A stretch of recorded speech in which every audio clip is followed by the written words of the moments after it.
악에게 지지 말고 선으로 악을 이기라. 아멘. 오늘 이 로마서 말씀 12장 말씀은 오늘 복 있는 사람 시리즈 오늘 8번째 말씀에 중요한 말씀입니다. 우리가 하나님의 진리를 알고 하나님의 그 은혜를 깨닫는 것보다 더 중요한 것은 그 은혜로 사는 것입니다. 오늘 그 로마서의 정말 값어치는 사실은 로마서 1장부터 11장까지의 내용입니다. 그래서 기독교 역사 가운데 수많은 믿음의 영웅들이 이 로마서를 통해서 하나님의 진짜 진리를 발견한 것 같아요. 그래서 이 로마서를 읽을 때마다 다시 한번 본질로 돌아가는 겁니다. 우리는 기회만 있으면 다 어떻게 되어지는 사람이냐면 내 힘으로 내 공로로 살고 싶어하는 자들이에요. 근데 로마서 1장부터 11장까지 내용을 읽다 보면 우리가 확연하게 알게 되는 것이 내가 죄인이구나, 내가 구원받은 것이 하나님의 은혜로구나, 내가 구원받을 수 있는 근거는 내 안에 아무것도 없구나를 깨닫게 해주는 것입니다. 이 결론을 너무나 탁월하게 설명해 준 책이 로마서이라서 이 로마서는 위대한 신약 성경입니다. 가장 보물 같은 것이죠. 그런데 이 로마서를 다 읽고 결론이 다 났어요. 11장까지. 그런데 이제 바울이 이야기하는데 어떻게 살 것인가입니다. 이 어떻게 살 것인가에 아주 작은 한 문장까지도 그 말씀을 듣고 이해되어지는 것 어렵지 않습니다. 은혜 받는 것도 어렵지 않습니다. 그런데 그 한 문장 살아내는 게 너무 어려운 일이에요. 오늘도 원수를 사랑하라고 하는 이 말씀을 우리는 어떻게 받아들여야 할까입니다. 원수 사랑하는 것 이론으로는 참 훌륭한 이야기고 그렇게 사는 사람 우리가 박수치고 존경하고 나도 그렇게 좀 살고 싶다라고는 이야기하는데 원수 사랑하는 거 어렵습니다. 그거 쉽다고 말하면 거짓말입니다. 아직 안 해본 사람입니다. 원수를 사랑하려면 내가 정말 한번 죽었다 살아나야지 됩니다. 그런데 그것을 할 수 있다면, 아니 거꾸로만 얘기합니다. 그것을 할 수 있어야 진짜 복음을 아는 사람입니다.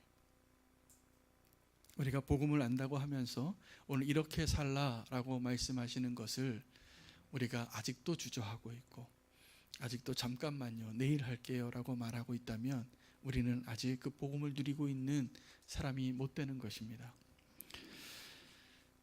원수를 사랑하라 이 말씀이 불가능하지만 오늘 이 말씀을 통해서 주님이 우리의 심령 가운데 말씀하시고 우리가 믿음으로 그것을 받는다면 우리가 그 일을 하는 게 아닙니다. 주님이 하십니다. 아멘. 정말 주님이 우리 가운데 역사하시면 우리가 원수 사랑할 수 있는 놀라운 사람으로 바뀔 거라 저는 믿습니다. 우리 힘으로는 불가능합니다. 저는 오늘 이 말씀 원수를 사랑하라 14절의 말씀이 이렇게 시작해요. 너희를 박해하는 자를 축복하고 저주하지 말라. 우리를 박해하는 사람이나 원수에 대해서 우리가 저주하는 것은 그냥 자연스러운 반응이에요. 저절로 그렇게 됩니다. 누가 딱 때리면 나도 한번 때리고 싶고 몽둥이를 들면 맞고 싶고 이렇게 되어지는 반응인 것이죠. 근데 우리가 정말 하나님의 사람으로 준비된 사람은 누가 몽둥이 때리면 한 대 더 때려봐 이렇게 되는 겁니다. 그런데 오늘 우리가 그렇게 될 거라고 하나님이 말씀해 주시는 겁니다. 이게 불가능하면 말씀하지 않으셨어요. 정말 복음을 이해하고 복음으로 사는 사람은 가능하다고 믿으십니까? 아멘을 안 하시네. 믿음이 없으시는 겁니까? 하기 싫으신 겁니까? 믿으시세요? 네, 믿으시기를 제가 바랍니다. 저는 이제 영화를 보는 게 제가 취미 중에 하나예요. 그 목사가 영화 보는 게 별로 은혜롭지는 않지만 제가 그 영화를 자주 봅니다. 어떤 영화를 보냐면 감동적이거나 실화이거나 한 번쯤 저 주제를 생각해 보고 싶다 하는 영화들은 제가 시간 내서 봅니다. 그 나중에 설교 예화로도 자주 쓰고 그러는데 또 하나 목적으로 보는 영화가 있는데 1000만 돌파하면 봅니다. 그 1000만 돌파했다라는 건 뭐냐면요, 흥행이 일단 성공한 건데 그 영화를 만드는 사람들이 광고를 만드는 사람하고 비슷해요.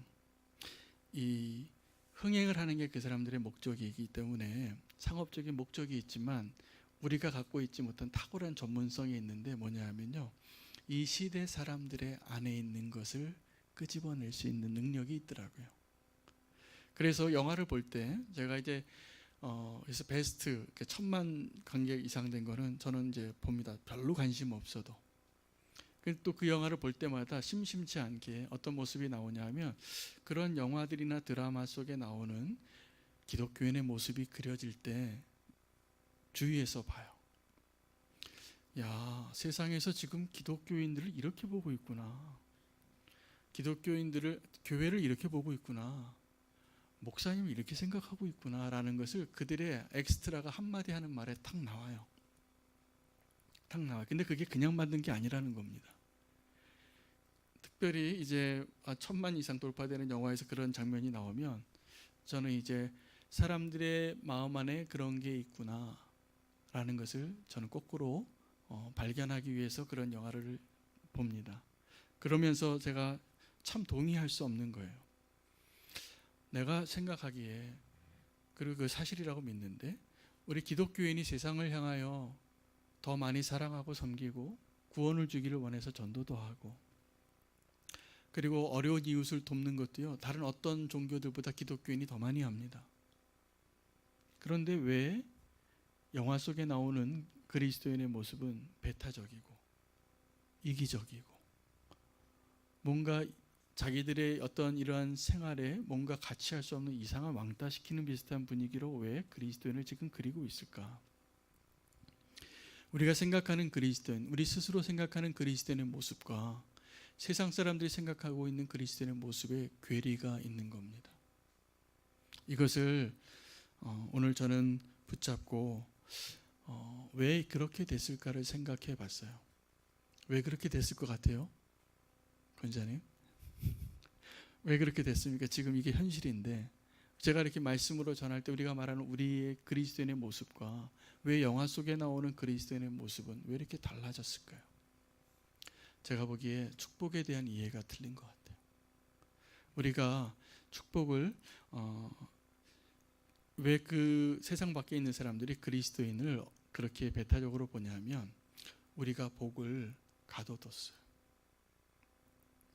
그리고 우리가 복을 나눠준다고 전도도 하는데 그게 이 사람들은 싫은 거예요. 그러니까는 복에 대한 우리의 생각이 잘못됐거나 아니면 복을 전하고자 하는 우리의 방식이 잘못됐거나 둘 중에 하나이기 때문에 지금 이런 괴리가 나온 것 같습니다. 이 질문을 한번 해보고 싶어요. 여러분, 우리가 정말 성도가 이 세상에서 살아가면서 세상을 축복하고자 하는 마음이 있습니까? 아니면 우리가 이 세상을 저주하고 심판할 마음이 더 많습니까? 만약에 전자가 아니라 후자라면 우리는 오늘 이 로마서 12장 14절 말씀으로 다시 돌아가야 합니다. 우리가 이 세상을 심판하고 싶고 저주하고 싶은 마음이 많이 들어요. 왜냐하면 이 세상을 보니까 정말 그렇거든요. 그런데 하나님 우리에게 오늘 로마서에서 구원을 받은 자가 어떻게 살아야 하는가에 대해서 이야기하는 그 본문 가운데 우리를 핍박하는 자, 우리의 원수 같은 자, 이 세상을 축복하는 자로 살라입니다.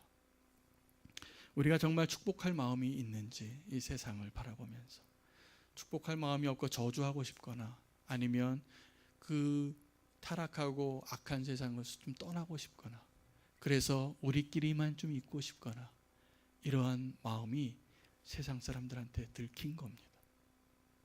우리 안에 그런 마음이 있는 게 들킨 겁니다. 그래서 세상 사람들이 그것을 느낀 거예요. 그래서 그 사람들이 그렇게 느끼는 사람들이 너무나 많아졌기 때문에 영화에서 사람들이 그리스도인을 그렇게 묘사해도 사람들이 박수치고 웃고 돈 내고 영화를 보더라. 우리는 이것을 발견할 수 있는 눈이 열려지기를 원합니다. 우리가 세상을 축복하는 마음이 있는데 어떻게 세상을 축복하기를 원하냐 하면 다른 위치에서 축복하기를 원합니다. 나는 깨끗한 동네에 살고 있는데 불쌍한 동네에 가서 좀 도와주고 다시 돌아오거나 나는 조금 더 높은 곳에 있는데 조금 더 부유한 곳에 사는데 내가 조금 더 안전한 곳에 있는데 어렵고 힘든 자를 잠깐 도와주고 오거나 이런 거예요. 하나님께서 우리에게 세상을 축복하라라고 말씀하신 방식은 이게 아닙니다. 하나님께서 우리에게 세상을 축복하라고 하신 방식은 사실은 그들이 악하고 더럽고 문제가 많고 죄인일 때 그들과 함께하며 하나님의 사랑에 대해서 같이 벤치에 앉아서 얘기할 수 있는지, 그 사람들이 이 문을 열고 들어왔을 때 우리가 눈살을 찌푸리지 않고 내 옆자리를 내어줄 수 있는지, 그 사람 정말 어렵고 힘든 상황에 있을 때 우리의 문을 열고 우리 집에 와서 세수하고 가세요, 밥 먹고 가세요, 하룻밤 묵고 가세요 라고 말할 수 있는지. 저는 우리 교회의 건강함을 이 세상을 향하여 우리가 어떻게 환대할 수 있는가로 측정할 수 있다고 믿어요. 우리가 이 세상에 대해서 그것이 두렵고 그것을 인정하고 싶지 않고 그렇게 할 수 없다면 우리는 미선자입니다. 축복을 하라고 하고 축복하고 싶지만 우리는 내 삶은 이렇게 따로 건져놓고 그들에게 잠깐 도와주고 우리는 또 그러고선 생색을 내는 거예요. 그런데 그것을 하나님도 알고 그 사람들도 아는 겁니다. 우리에게 축복하려면, 우리가 축복을 하려면 예수님과 같은 마음이 필요해요. 예수님과 같이 낮아지고 같아져야 되는 것입니다. 낮아지고 같아지는 것이 정말 축복의 방식이 되어야 해요. 그런데 우리는 축복할 때 자꾸 위에서 아래를 주려고 합니다. 그것이 문제입니다. 축복할 때 우리는 다 이렇게 생각을 하거든요. 아버지가 자녀를 축복하고 뭔가 영적인 권위 있는 위에 있는 사람이 아래에 있는 사람을 축복하고. 그런데 하나님께서 말씀하신 축복의 방식은 맨 처음에 이 복에 대해서 얘기한 아브라함과의 약속을 보면 그렇게 하지 않으셨어요. 창세기 12장 1절에서 3절은 선교적인 하나님의 마음을 헤아리시는 가장 중요한 본문인데, 그 본문에 저는 앞으로 이야기를 여러 번 하려고 해요. 이게 잘 안 되기 때문입니다.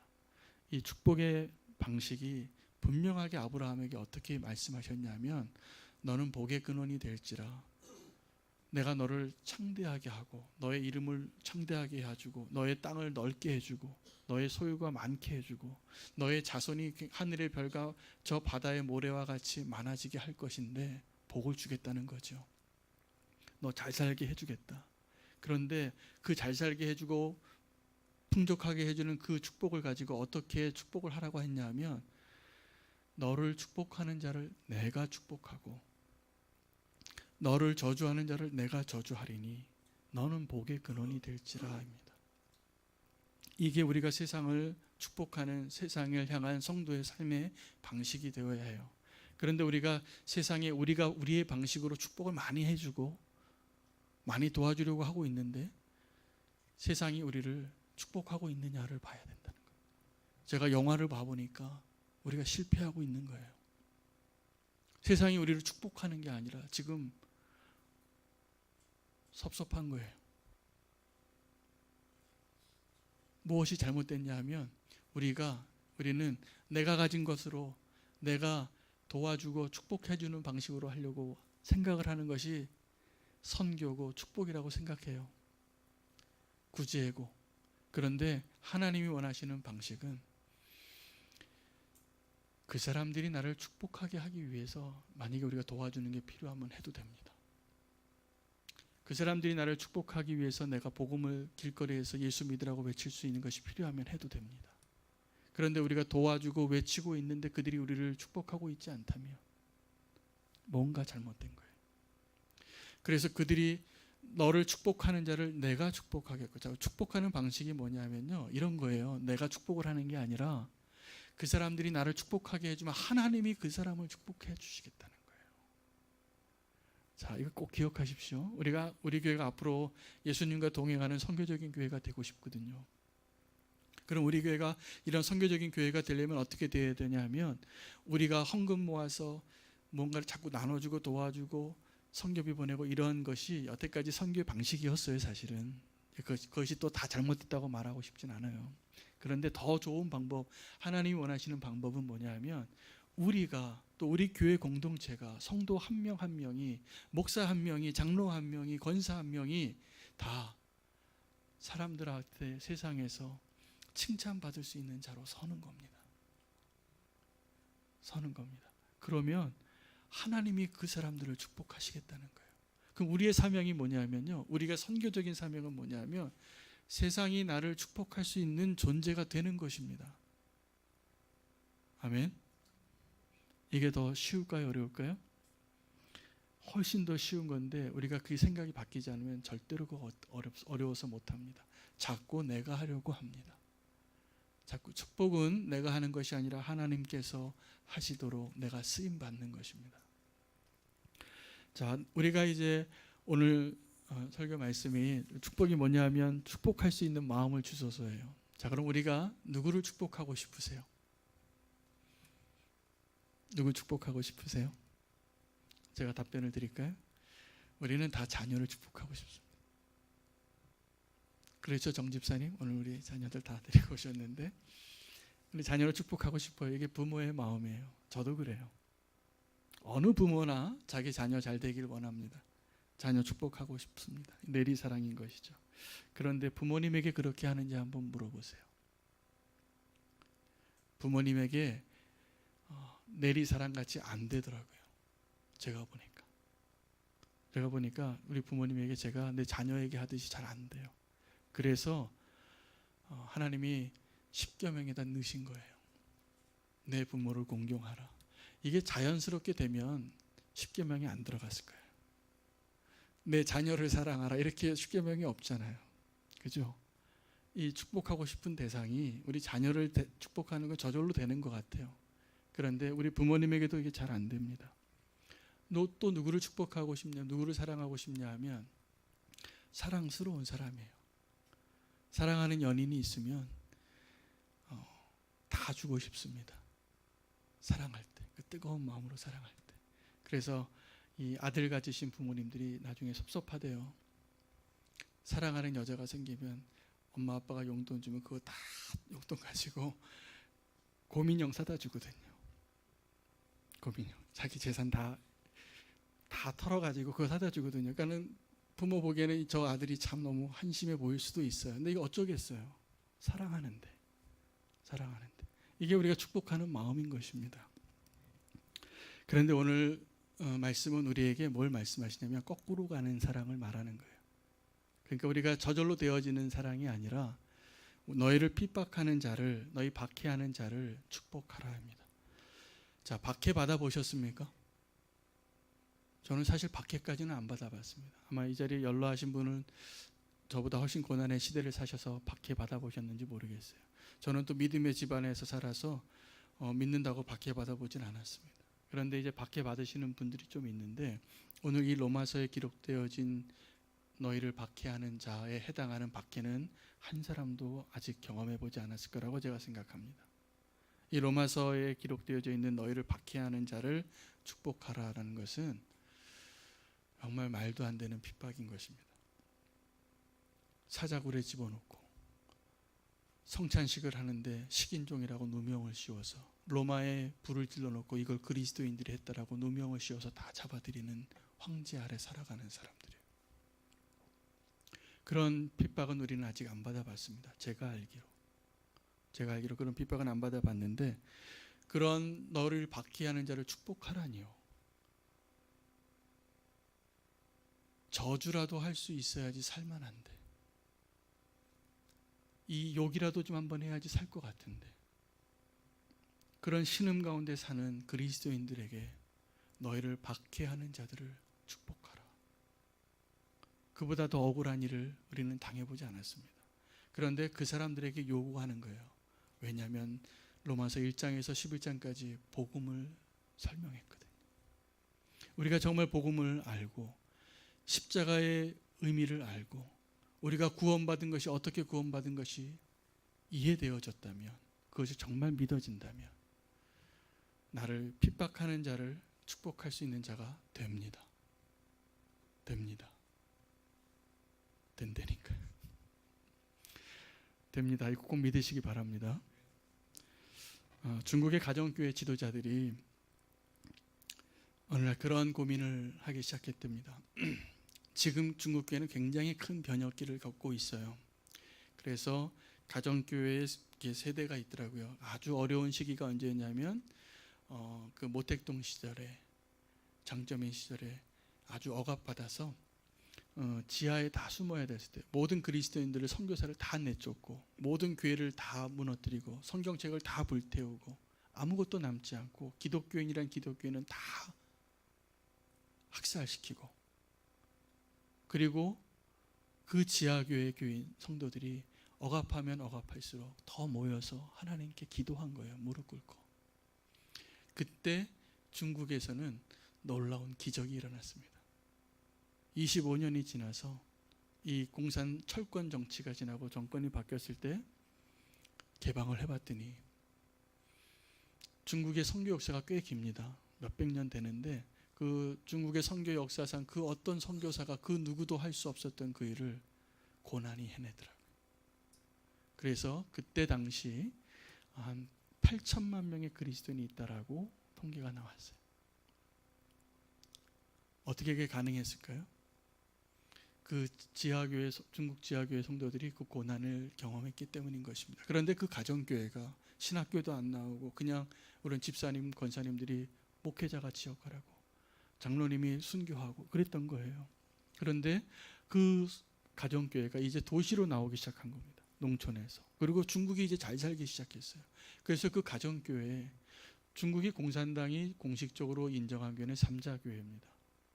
그래서 그 삼자교회는 공산당이 임명하는 목사가 가서 설교하고 공산당원이 모든 설교를 다 모니터링하고 성도들을 다 파악하고 이렇게 예배드리는 것이 삼자교회고 가정교회는 그렇지 않은 비공식 교회인데 이 삼자교회의 분위기가 바뀌었어요. 엘리트들이 다녀요. 심지어는 공산당원이 그 성도인 교회도 나와요. 최근에는 우리 이렇게 한국에서 교회 하듯이 꽤 중심가에 꽤 큰 공간을 빌려서 그럴듯하게 한국에서 하는 제자훈련 프로그램이나 무슨 세미나나 이런 걸 다 합니다. 똑같이. 한국 교회 같아졌어요. 그런데 그 가정교회 지도자들이 그런 고민을 하는 거예요. 우리에게 이제 고난이 없어져서 우리가 위기감을 느낀다는 겁니다. 그런데도 아직도 우리보다는 훨씬 더 이 현실의 부요함에 아직 물들지 않은 것 같아요. 그러나 이제 그 가는 길은 비슷합니다. 요한 웨슬레가 이 복음을 전하러 다닐 때 하루는 자기 영성 일기에다 이렇게 썼어요. 오늘은 아무도 나한테 돌을 던지지 않았다. 나의 믿음에 문제가 있는 것이 아닌가 스스로 점검해 본다. 오늘 우리는 누군가 나에게 돌 던지는 사람이 있습니까? 핍박하는 사람이 있습니까? 없다면 우리도 요한 웨슬레처럼 아주 실질적으로 한번 고민해 볼 필요가 있다라는 사실입니다. 핍박하는 자를 축복하는 것, 내게 원수 같은 자를 사랑하는 것, 말로도 인정하기 어렵고 그가 먼저 용서를 구해야지 내가 용서하죠. 우리 지난주에 청년이 이렇게 나눴잖아요. 그게 우리의 마음이에요. 뭐 용서를 좀 구해야지 내가 용서를 해주지요. 그런데 실제로는 우리가 그 용서할 수 없고 사랑할 수 없는 자를 품어낼 수 있는 능력이 내 안에 있는지 없는지를 점검해 보세요. 내가 아직도 그게 힘겹다면 내 안에 오늘 우리가 그 찬양한 것처럼 내 안에 정말 성령님께서 충만하지 않은 거 아닐까요? 내 안에 그 성령님께서 충만하다면 그것이 힘들지 않은 것입니다. 제가 알고 있는 선교사님이 피아니스트예요. 선교사가 아니죠, 사실은. 이 잘 나가는 방송에 이 세션 반주하던 한 피아니스트가 예수님을 만났어요. 그리고 이제 자기가 갖고 있는 은사를 가지고 뜨거워져서 하나님 주신 마음이 있어서 쓰나미가 일본에 있을 때 일본에 건너간 거예요. 비행기 타고. 그리고 그 사람들을 향해서 포스터 붙이고 콘서트를 열었어요. 콘서트 제목에 한국 사람 이런 경력이 있는 자기 경력을 다 놓고 멋진 사진 하나 붙여놓고 콘서트를 열었더니 일본 사람들이 많이 온 거예요. 그리고 콘서트를 하면서 난 한국 사람인데 한국 사람은 사실은 일본 사람들에 대한 감정이 안 좋다. 그런데 당신들이 고통당하고 있으니까 얼마나 힘든지 주님이 말씀하셔서 당신들을 내가 갖고 있는 조그만 은사를 가지고 위로하러 왔다. 그러더니 그 콘서트가 성공한 거예요. 그래서 2달에 한 번을 가더라고요. 나중엔 1달에 한 번을 가더니 나중엔 보따리를 싸들고 일본으로 갔어요. 그러면서 선교사가 되겠다고. 지금 일본의 동경에 살고 있습니다. 우리가 사랑할 수 없는 자를 사랑하는 것, 이것이 불가능한 것이 맞는데, 우리가 그것을 할 수 있다면 그것은 분명히 내가 한 것이 아니라 내 안에 계신 그리스도가 하신 것을 믿으셔야 합니다. 오늘 그 은혜가 우리 가운데 있으면 좋겠습니다. 우리가 오늘 세상을 축복하는 자로 살기를 원하는데, 축복하려면 우리 안에 하나님의 부요함을 누리는 게 먼저가 되어야 합니다. 그래서 우리가 먼저 구할 것은요, 하나님 앞에 하나님의 부요함을 좀 경험하게 해주세요. 제가 부요함이 어떠하신가 한번 마음을 테스트할 수 있는 질문을 해볼까요? 이번 추석 명절 때 보따리를 나눠주신 게 많으세요? 아니면 받아온 게 많으세요? 네, 한번 생각해 보세요. 답은 집에 가서 부부가 나눠주시기 바랍니다. 나눠준 게 많다면 내가 살림의 형편이 어떠하든지 상관없이 우리가 그리스도인이 축복하는 마음이 그겁니다. 우리가 어쩌면 훨씬 더 가난한 친척이에요. 근데 이제 부자 친척이 다 왔는데, 부자 친척이 아주 인색하게 선물 조그만 보따리 하나 싸왔을 때 내가 가진 거 없어도 마음껏 퍼주는 사람이 그리스도인입니다. 그렇게 살라는 얘기예요. 축복하라는 게. 우리가 마음껏 그렇게 나눌 수 있는 자, 부요한 자가 되는 것이 되어야 축복할 수 있습니다. 그게 없는데 축복이 안 돼요. 또 하나의 질문은 오늘 제가 말씀 가운데, 자 그러면 오늘 그 핍박하는 자 원수가 있다라고 하는데, 성도에게 원수가 있다라는 것이 당연한 말일까? 혹시 지금 여러분의 마음 가운데 원수 같은 사람 있으세요? 있죠? 네. 아직 있으시다면 이제 오늘 예배 마치고 그 원수가 친구로 바뀌기를 축복합니다. 내가 정말 바뀔 수 있는, 그것이 그리스도인의 사명이에요. 우리는 원수하고는 원수지고 사는 것을 원하고, 좀 등지고 살고 싶고, 얼굴 보고 싶지 않고, 연락하고 싶지 않고, 안 봤으면 좋겠고. 제가 어저께 아내와 함께 어디를 가다가 이 이야기를 했어요. 오늘 말씀 묵상하면서, 여보 내가 지금 한 몇 명이 얼굴 보고 싶지 않은 사람이 있어. 누구를 얘기했어요. 그래서 오늘 설교하고 가능한 대로 저도 그 관계를 좀 회복할까 합니다. 그 결단을 할 수 있으면 좋겠습니다. 축복하는 자가 되시길 원합니다. 원수를 축복하라.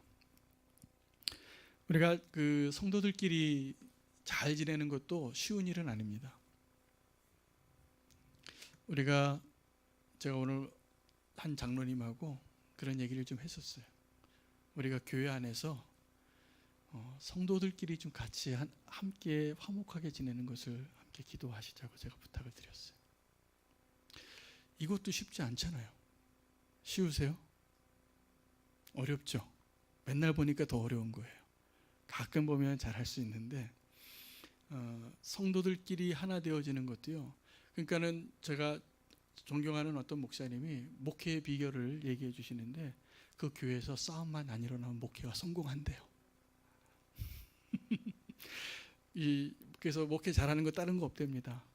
그냥 싸우지 않기만 하면 된대요. 그럼 저절로 하나님께서 역사하시는데, 우리가 우리끼리도 함께 하나 되는 게 참 어렵다는 이야기이죠. 그런데 오늘 말씀은 우리끼리 잘 지는 것에서 머무는 게 아니라 누구든지 모든 사람에게, 17절에 보면 아무에게도 악을 악으로 갚지 말고 모든 사람 앞에서 선한 일을 도모하라. 할 수 있거든 너희로서는 모든 사람과 더불어 화목하라 라고 말하고 있는 것입니다. 사도행전 9장에 보면 베드로가 고넬료의 집에 가기 전에 욥바라는 곳에 들릅니다. 그 욥바에 들러서 한 사람들을 만나는데 어떤 이야기를 듣냐 하면, 한 여인이 죽었대요. 근데 이 여인을 좀 살려달래요. 근데 그 여인의 이름이 다비다입니다. 번역하면 도르가예요. 그런데 이 여인이 어떤 여인이었냐면 과부를 너무나 잘 도와줬어요. 그래서 이 여인이 죽었는데 깨끗하게 씻겨서 이 그 시체를 다락방에 잘 올려놓고 많은 사람들이 베드로를 찾아간 거예요. 왜냐하면 베드로가 이미 유명해졌거든요. 죽은 자를 살리는 자로. 그래서 이 다비다를 좀 살려달라고 베드로를 부르러 간 겁니다. 부르러 가서 이렇게 얘기해요. 자기 속옷과 겉옷을 보여줘요. 이 다비다가 내가 정말 아무것도 없을 때 이 옷을 해줬고 이것을 먹여줬고 이런 사랑을 베풀어 줬습니다. 그러니 제발 이 다비다 좀 살려주세요. 이게 축복하는 삶이에요. 우리가 평소에 내 이웃에게 누구에게든지 이 다비다와 같은 삶을 살아내야지 되는데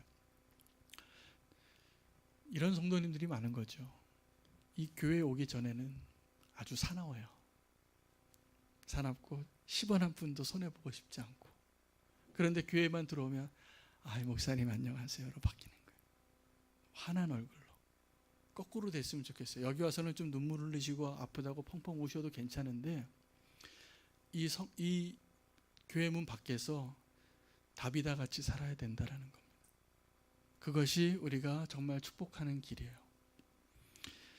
누가복음 7장에는 예수님이 백부장을 만납니다. 이 백부장은 유명한 사람이 됐습니다. 왜냐하면 백부장의 하인이 병들었는데 또 예수님을 부르러 가요. 근데 이 백부장이 예수님 만나면서 이렇게 얘기하는 겁니다. 가자. 예수님이 이제 가자. 내가 너의 그 하인을 고치러 가겠다. 그랬더니 이 백부장이 오지 마세요. 안 오셔도 돼요. 나도 군인인데 내가 남의 권위 아래에 있어서 그가 명령하면 내가 듣고 내 부하는 내가 명령하면 듣는 거 아시잖아요. 명령만 하십시오.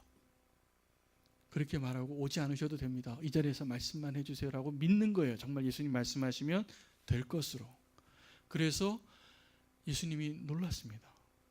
와, 이방인이 내가 유대인 가운데도 이런 이만한 믿음을 보지 못했도다 라고 말하면서 이 백부장을 칭찬했어요. 그래서 백부장이 유명한 사람이 됐는데, 이 믿음 때문에 저는 오늘 이 백부장을 얘기하고 싶은 게 아니라 다른 유대인들이 이 백부장을 예수님께 소개하면서 한 말이 있어요.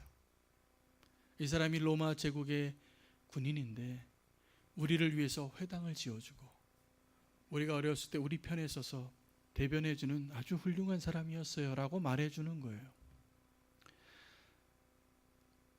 우리가 그리스도인의 삶을 산다는 것은 이러한 삶을 사는 것입니다. 오늘 우리 찬양처럼 우리가 삶의 현장에서 온전한 그리스도인으로 사는 것, 이것이 이 세상을 축복하는 가장 효과적인 방식입니다. 더 나아가서 우리는 이제 이 원수를 사랑함으로 인해서 그가 배고프면 먹이고 그가 목마르면 음료수를 주고 원수를 내 힘으로 갚지 말고 하나님께 맡기라. 여러분, 원수 갚는 것은요, 우리가 원수 갚으면 좋아요. 원수 갚아보셨습니까? 저는 몇 번 갚아봤는데 기분이 좋더라고요. 쌤통이고. 근데 우리가 원수를 갚고 싶은 그 갈망이 사실은 하나님께로부터 온 것이 아니고 그것은 하나님께 맡겨야 돼야 할 것이라고 말씀하고 계시는 것입니다. 하나님께 맡기세요. 하나님은 우리 원수 갚는 일에 해결사입니다. 해결사입니다. 원수 갚을 일이 있으면 하나님께 맡기세요. 아멘. 내가 갚으려고 하지 마세요. 그렇게 하나님 말씀하신 거예요. 오늘 제가 얘기하는 것이 아니라 19절 한번 볼까요? 19절 20절. 내 사랑하는 자들아, 너희가 친히 원수를 갚지 말고 하나님의 진노하심에 맡기라. 기록되었으되 원수 갚는 것이 내게 있으니 내가 갚으리라. 주께서 말씀하시니라. 내 원수가 줄이거든 먹이고 목마르거든 마시게 하라. 그리함으로 내가 숯불을 그 머리에 쌓아 놓으리라. 악에게 지지 말고 선으로 악을 이기라. 아멘. 여기 원수에게 머리에 숯불을 쌓으리라가 어떠한 의미냐 하면요, 이런 겁니다. 그때 당시에는 그 생활하는 사람들이 이 불이 중요했대요. 그래서 밥을 할 때도 불이 필요하고, 밤에 낮에는 불이 좀 꺼져도 괜찮은데 밤에는 불이 있어야 돼요. 그러려면 불을 계속 살려놔야 되는데 불씨가 꺼지는 거예요, 자꾸. 그럼 불씨가 꺼져서 이 밤을 지새우려면, 저녁밥을 하려면 내가 불씨가 꺼져 있으면 어떻게 해야 돼요? 네, 옆집에 가서 빌려와야 돼요. 그래서 이 불씨가 소중한 거기 때문에 좀 많으면 더 좋아요. 근데 원수에게 이렇게 선을 행하는 것이 원수의 머리에 수술사월이라, 자꾸 미운 놈에게 떡 하나 더 주라는 거죠. 그것이 어떠한 의미인지를 우리가 알아야 되는데, 그것이 승리하는 길입니다. 승리하는 길. 우리가 이제 이 축복하기 위해서 우리끼리 잘 지내는 것보다 더 중요한 것이 모든 사람에게 선을 베푸는 것이라는 것. 모든 사람에게 선을 베푸는 것보다 더 중요한 것이 악에게 이기는 거예요. 그런데 선으로 악을 이기라는 것이죠. 쉽지 않지만 이게 진짜 승리입니다. 그리고 그 일을 하실 수 있는 분이 내가 아니라 내 안에 계신 그리스도입니다. 열왕기하 6장에 엘리사가 아람 군대에 완전히 포위돼요. 엘리사 한 명을 잡으려고 수천 명이 이제 온 거예요. 그런데 그 사환이 그 엘리사의 그 편안함과 그것을 이해하지 못해서 큰일 났습니다. 이제 우리 여기 오늘 밤에 우리는 다 죽었습니다. 이렇게 얘기하고 있을 때 눈을 뜨게 해줘서 우리가 함께하고 있는 자들이 저들보다 많다는 것을 보여주고 그 사람들을 또 눈을 어둡게 하고 사마리아 성에 가다 둬요. 저는 이 이야기, 유명한 이야기 가운데 오늘 뭘 말씀드리고 싶으냐면, 그 사마리아 성에 갇힌 아람 군대를 이스라엘 왕이 묻는 거예요.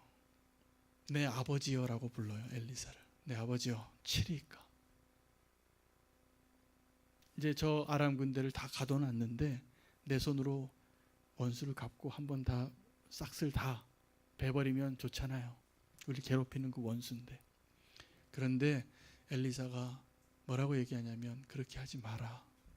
도리어 그들에게 먹을 것을 주고 또 길을 찾아주고 다 후대에서 돌려주라는 거예요. 그래서 오랫동안 그들이 다시 침략하지 않았어요. 우리는 성도가 이 세상을 살아갈 때 원수를 그대로 갚고 싶어요. 다윗이 사울을 2번 살려주고선 얻은 결과가 뭐냐면, 원수가 나를 축복하는 인생을 사는 거예요. 저는 이제 우리 새벽교회 성도님과 저를 포함해서 그 소망을 가지고 나아갔으면 좋겠습니다. 진심입니다. 원수가 우리를 축복하게 좀 살면 좋겠어요. 우리가 원수를 내가 갚는 게 아니라 원수가 나를 축복하는 삶을 사는 것, 우리 힘으로 불가능합니다. 일단 불가능한데 성령님 우리 안에 역사하시면 가능할까요? 불가능할까요? 가능합니다. 저는 여러분에게 말씀드리는 게 아니라 여러분 안에 있는 성령님께서 그렇게 하시도록 성령님을 받아들이자고 말씀드립니다. 주님께서 하실 수 있도록 우리를 내어드리자는 거예요. 그러면 원수가 우리를 축복하는 삶을 살 거라 믿습니다. 저는 그러한 축복을 좀 누려봤으면 좋겠어요. 정말 나를 괴롭히고 나에게 저주했던 사람이 나중에 역시 당신이 하나님과 함께 있었던 게 맞군요 라고 축복할 수 있는 삶의 자리, 우리가 소망하고 기도했으면 좋겠습니다. 제가 얼마 전에 한 예비 부부가 저를 찾아왔어요. 이제 얼마 있다가 제가 주례할 부부예요. 그런데 이제 인사하러 왔는데요, 얼마 동안 사귀었냐 그랬더니 초등학교 때부터 친구래요. 근데 나중에 만났나 봐요. 그래서 이제 결혼을 준비하는데 싸워봤냐 그랬더니 싸워봤대요. 누가 이기냐 그랬더니 이 예비 신랑 청년이 하는 말이 재미있어요. 제가 한번 이겨보려고 그랬는데 한 번도 못 이겨봤어요. 그래서 제가 이 청년이 정말 사랑하는구나 라는 걸 알았어요. 그리고 제가 이렇게 권면을 하고 기도해 줬는데, 앞으로 계속 지고 사세요. 계속 지고 살면 이 가정이 행복할 겁니다.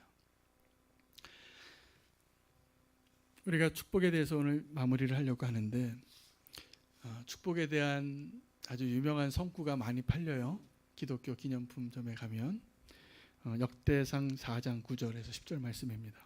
읽어드릴게요. 야베스는 그의 형제보다 좀 귀중한 자라. 그의 어머니가 이름하여 이르되 야베스라 하였으니 이는 내가 수고로이 낳았다 함이었더라. 야베스가 이스라엘 하나님께 아뢰어 이르되 주께서 내게 복을 주시려거든 나의 지경을 넓히시고 주의 손으로 나를 도우사 나로 환난을 벗어나 내게 근심이 없게 하옵소서 하였더니 하나님께서 그가 구하는 것을 허락하셨어요. 이 구절에 야베스가 이렇게 짧게 그 인생의 짧은 그 사람에 대한 기록이 오게 단데 한국 그리스도인이 대부분이 이 야베스의 축복을 원한다는 사실입니다. 근데 이게 굉장히 성경적이지 않아요. 제가 보기엔 아주 지푸라기 축복이에요. 나로 환난을 벗어나 나의 지역을 넓혀주시고 주의 손으로 나를 도우사 잘 살게 해달라. 이게 축복이냐는 것이죠. 진짜 축복은 내가 이 땅에서 야베스와 같이 나의 지경을 넓혀주고 행복하게 살고 성공하는 삶을 사는 축복이 아니라 아브라함같이 복의 근원이 되고 백부장같이 다비다같이 사람들이 나를 축복하는 다윗처럼 원수가 나를 축복하는 삶을 사는 게 진짜 축복 아니겠습니까? 우리가 원하는 축복의 수준을 좀 높이시면 좋겠어요. 그러한 축복을 위해서 살면 우리가 진짜 행복해질 것 같지 않습니까? 그런 삶 한번 살고 싶지 않으세요? 저는 그러한 교회 좀 돼보고 싶어요. 그런 삶 저도 좀 한번 살아보고 싶어요. 내가 그냥 원수 망하는 거 내 눈으로 좀 보고 아유 고소하다 쌤통이다라고 그렇게 기뻐서 박수치는 정도의 수준이 아니라 그 원수가 나를 축복할 수밖에 없는 자로 사는 그러한 축복을 우리가 누려봤으면 좋겠습니다. 이게 진짜 복입니다. 기도하겠습니다. 하나님 아버지, 오늘 우리가 정말 진정한 축복이 무엇인지 주님 말씀으로 나누었습니다. 우리가 야베스의 축복만을 주님께 구했는데 하나님 이제 우리가 원하는 축복은 아브라함에게 말씀하셨던 그 언약의 축복이고 백부장과 다비다가 누렸던 그 축복과 칭찬이고 하나님 다윗이 사울의 입술로 축복할 수밖에 없는 자의 삶을 살았던 그 축복이 되기를 원합니다. 하나님 나를 핍박하는 자를 너희가 저주하지 말고 축복하고 악에게 지지 말고 선으로 악을 이기라 말씀하신 그 말씀이 우리의 힘으로는 불가능한 것을 이미 고백합니다. 하지만 우리 안에 성령님께서 함께 하시고 우리가 주님의 은혜 안에 거할 때 우리가 그리스도 안에 있을 때 이것이 정말 가능해지리라 믿습니다. 그래서 주님께서 내 안에 썰물과 같이 정말 이 지구를 덮는 물이 바다를 덮은 그러한 놀라운 은혜의 풍성함이 우리의 심령 가운데 임하게 하여 주시옵소서. 그래서 정말 주님께서 우리 가운데 역사하셔서 그 일을 우리가 살아내는 놀라운 은혜를 우리의 생애에 꼭 이루기를 원합니다. 하나님 우리 새빛교회가 꼭 그런 교회 되게 축복하여 주시옵소서. 원수가 나를 축복하는 그러한 자가 되기를 원하옵고 예수 그리스도 이름으로 기도하옵나이다. 아멘.